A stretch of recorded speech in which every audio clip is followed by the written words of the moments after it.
All new at 6, one mother's fight to get a controversial drug she says could be the last option for improving her son's quality of life. The trouble, it's made from industrial cannabis, and she needs approval from state lawmakers to make it happen.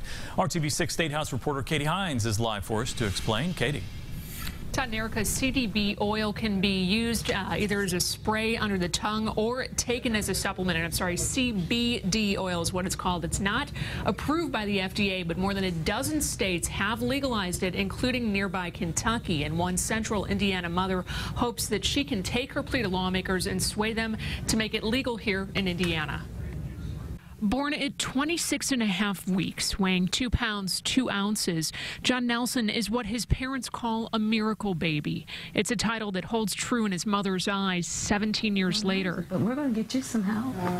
John was born with cerebral palsy. He suffered from severe seizures since day one, seizures that have grown in frequency in the last few years. We're watching him being able to do some of the things that he could do earlier in life that he can no longer do. Shirley Nelson points to the major milestones in her son's life, his first walk, and the first time he sat up by himself. I squealed, and it scared him, and he fell back, thank goodness, into the bed. And I said, how did you do that? Show me. So he did. But she says the seizures are robbing her son of his life. The family has tried several different medications, but Nelson feels stuck. His neurologists have told us that we're maxing out.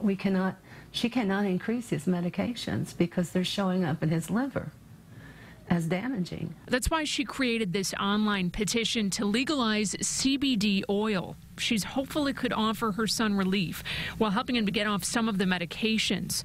And she plans to take her case straight to state lawmakers later this month. I just don't want him to suffer. See, I believe strongly in God. And I know if John died tomorrow, where he'd be? He'd be whole, and he wouldn't have these problems. But I'd kind of like to hold on to him for a while longer.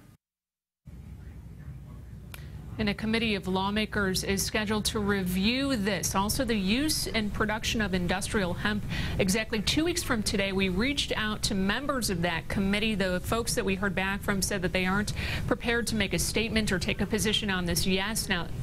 And that was also the case with several law enforcement agencies. We heard back from Indiana State Police. At this time, they say they are not going to comment on pending legislation. The Indiana Sheriff's Association not taking a position yet. Reporting live in the newsroom, Katie Hines, RTV 6.